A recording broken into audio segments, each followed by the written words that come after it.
Hola hermanos, el día de hoy, 6 de julio del 2020, es lunes de la 14ª semana del tiempo, durante el año del tiempo ordinario. Ok, esta semana no vamos a tener memorias obligatorias, sino hasta el próximo sábado, que será la memoria de San Benito Abad, San Benito de Nurcia. Vamos, esa será una celebración muy linda, sin duda. Hay mucha devoción a la medalla de San Benito en nuestro ambiente, pero bueno, pero hoy es día de una santa extraordinariamente popular, muy llamativa, mártir a los 11 años, mártir de la pureza, Santa María Goretti. Bueno, miren, ella nace en Corinaldo, un 16 de octubre de 1890. Corinaldo es en la provincia de Ancona, en Italia. Su papá se llamaba Luigi, su mamá se llamaba Assunta. Pues están viviendo una época difícil. El final del siglo XIX en Italia fue complicadísimo, complicadísimo, y lo van a hacer después los años siguientes también en el siglo XX, por la guerra y demás, las guerras y demás. Pero se pasaba hambre y entonces él se va a trabajar a esas zonas bajas en la zona de Lazio, que en aquel entonces eran pésimas, eran muy insalubres, muy terribles. Y entonces él muere de paludismo, de hecho, Luigi. Estaban al servicio, junto con otra familia, los Serinelli, de un conde de la región. Y el tema es que compartían la misma casa. Los Serinelli, don Giovanni, que era el papá, había perdido a su esposa. Y muy contrario a la familia Goretti, rezo del rosario, la meditación, la participación en la Eucaristía, el amor a la Eucaristía, el amor al crucificado. Una cosa, miren, María Goretti fue bautizada al día siguiente de su nacimiento y se le puso María en honor a la Virgen. Y ella siempre andaba en su puño un rosario enrollado, porque tenía una grandísima devoción al crucificado y a la Eucaristía. Y bueno, resulta ser que don Giovanni Serinelli tenía un hijo mayor que se llamaba Alessandro, que era 8 años mayor que María Goretti, y ellos no habían sido educados bien. O sea, el pobre papá también borracho y bueno, con un montón de vicios, y había pasado eso a su hijo, y este es el problema. Empieza a hacer avances sobre aquella muchachita, ya no estaba el papá, a Asunta le tocaba estar fuera de la casa para sostenerla, para mantener a los hijos y toda la cuestión, y bueno, al final termina siendo que un 6 de julio terminará siendo ella, de hecho, martirizada porque él quiso violarla. Ella se resistió y le metió 14 puñaladas, pero aún así, fíjense, resistió todavía ella unas horas, logró perdonar, logró confesarse, recibir la extrema unción, en aquel entonces así se llamaba, recibió el viático y murió, perdonando a su asesino, ya, perdonando a su asesino. Y luego Alessandro fue condenado 30 años a las galeras, a trabajos forzosos, y fíjense qué lindo, un obispo va a lograr la conversión de él a través de acompañarlo y hacer, porque él, como que sin nada, ¿verdad? La soberbia de la juventud muy probablemente, y cayó en esto, pues, pero se convierte, y luego va a buscar a Asunta hasta Corinaldo para pedirle perdón. Y Asunta le dijo, si mi hija te perdonó, ¿quién soy yo para no perdonarte?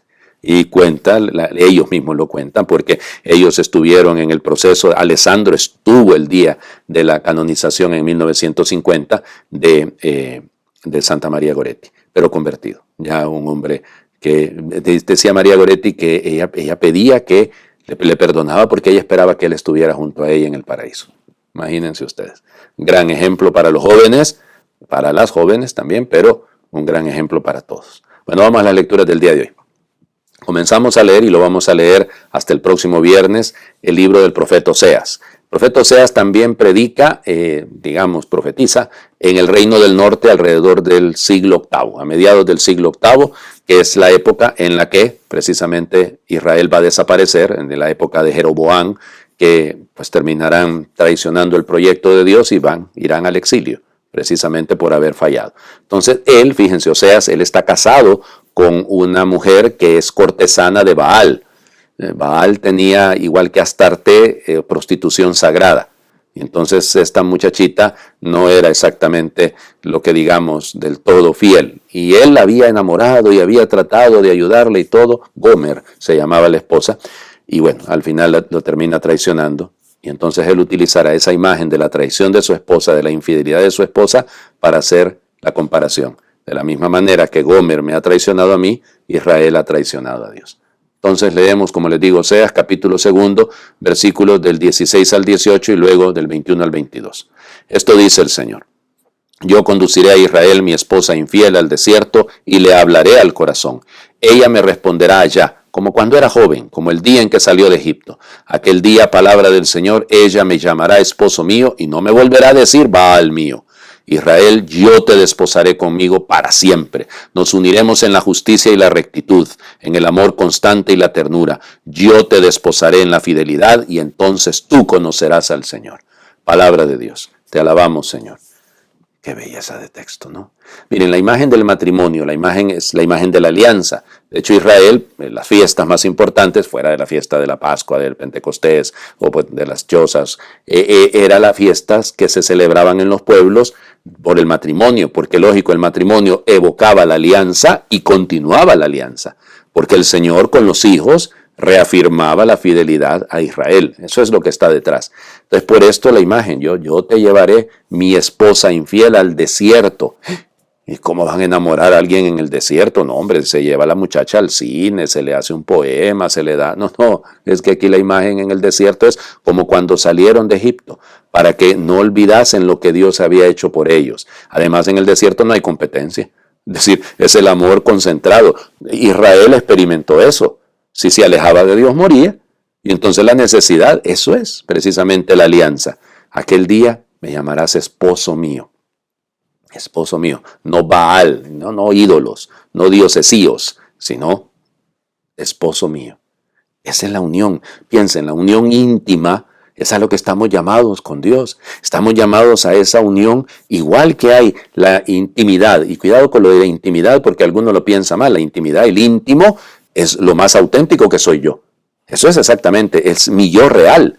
Y entonces es el encuentro de dos personas que se aman, esa es la intimidad. No es tener relaciones sexuales, eso es otra cosa. La intimidad, puede haber intimidad entre dos amigos, es decir, personas cuyas almas están unidas, están aliadas. Eso es ese. Yo te desposaré conmigo para siempre. ¿Y cómo va a ser la unión física? No, en justicia y rectitud. Ese es el proyecto. Por ahí empecemos a trabajarnos cada uno de nosotros para unirnos a nuestro Dios. El Evangelio, seguimos lógico leyendo Mateo en estos días, Mateo capítulo 9, versículos del 18 al 26. En aquel tiempo, mientras Jesús hablaba, se le acercó un jefe de la sinagoga, se postró ante él y le dijo: Señor, mi hija acaba de morir, pero ven tú a imponerle las manos y volverá a vivir. Jesús se levantó y lo siguió, acompañado de sus discípulos. Entonces una mujer que padecía flujo de sangre desde hacía 12 años se le acercó por detrás y le tocó la orilla del manto, pues pensaba: con solo tocar su manto me curaré. Jesús, volviéndose, la miró y le dijo: Hija, ten confianza, tu fe te ha curado. Y en aquel mismo instante quedó curada la mujer. Cuando llegó a la casa del jefe de la sinagoga, vio Jesús a los flautistas y el tumulto de la gente y les dijo: retírense de aquí, la niña no está muerta, está dormida. Y todos se burlaron de él. En cuanto hicieron salir a la gente, entró Jesús, tomó a la niña de la mano y ésta se levantó. La noticia se difundió por toda aquella región.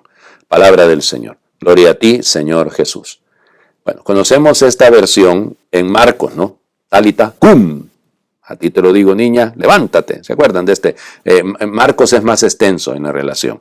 Incluso nos dice que la niña también tenía 12 años. Aquí solamente es la hemorroísa la que tiene 12 años.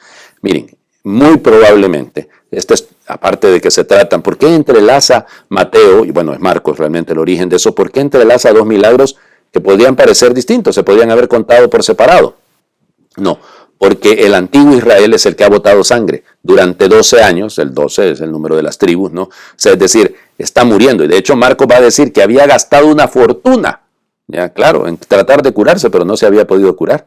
Botar sangre es perder la vida. De hecho, una mujer que tiene flujo de sangre, en medio de la gente la podían apedrear, ya porque la sangre es impura, me explico. O sea, en la sangre se va la vida en ese sentido. Y una mujer que tiene flujo de sangre es impura. Entonces podían haberla apedreado, pero ella se atreve. Entonces se le está pidiendo a Israel que se atreva, que toque el manto, que se acerque al Señor. El manto implica a la persona, que se acerque a él. Y fíjense, hija, qué lindo, la llama hija. Ya les digo, fíjense, al Señor le ha dado por decirle hijo a todo el mundo ahora, porque le dijo hijo, ¿se acuerdan? Al paralítico de la semana pasada. Hijo, ya, ánimo, hijo. Ahora le dice hija. O sea, ¿qué le pasó al Señor? Muy lindo, ¿no? Y luego la niña, que es una jovencita, una niña que ha muerto pero vuelve a la vida. La levanta, la toma de la mano, igual que hizo con la suegra de Pedro, la toma de la mano y la levanta. El gesto de resucitar. Es Él el que nos hace salir de la muerte para entrar en la verdadera vida. Y claro, todo el mundo se puede burlar de Él. La niña está dormida. De hecho, fíjense que cementerio, la palabra cementerio, quimiterios, es dormitorio. Estamos durmiendo, ahí dormiremos durante algún tiempo, hasta que el Señor nos levante, nos tome de la mano y nos lleve junto a Él. Terminemos orando, por favor. Yo creo en ti, Señor, y te doy gracias de corazón, pero aumenta mi fe porque a veces me envuelven las dudas. Señor, haz que mi fe sea plena, que sepa abrirte a mis pensamientos y sentimientos y acciones, mi pasado, mi presente y mi futuro, sin reservas. Señor, haz que mi fe sea coherente, que acepte las renuncias y los deberes que comporta y sepa hacer la vida en cada momento de mi vida. Señor, haz que mi fe sea fuerte, que madure ante la contradicción de los problemas, que encuentre cimiento más firme ante quienes la rechazan. Señor, haz que mi fe sea alegre, al saber y sentir que tu amor me envuelve, al descubrir en cada persona la huella de tu gloria. Señor, haz que mi fe sea activa, que sepa verte en los pobres y en cuantos me necesitan, y sepa avanzar por el camino de servicio y la entrega. Señor, haz que mi fe sea humilde, porque estoy envuelto en debilidades, que apoye mi fe en la fe de los hermanos, en la fe de la iglesia. Señor, haz que mi fe sea contagiosa, a través de mis palabras, mi sonrisa y mi vida entera, que sepa transmitir, Señor, que tú eres lo mejor que me ha pasado. Amén. Qué linda oración, ¿verdad? Pedir la fe. Ya es la fe. La fe cura a la hemorroísa, es la fe del papá, del jefe de la sinagoga, el que cura a la hija. Es la fe de Santa María Goretti, que logró la conversión de su asesino. Es nuestra fe, la que debe volverse contagiosa, no el COVID-19. Que Dios les bendiga. Feliz día a todos.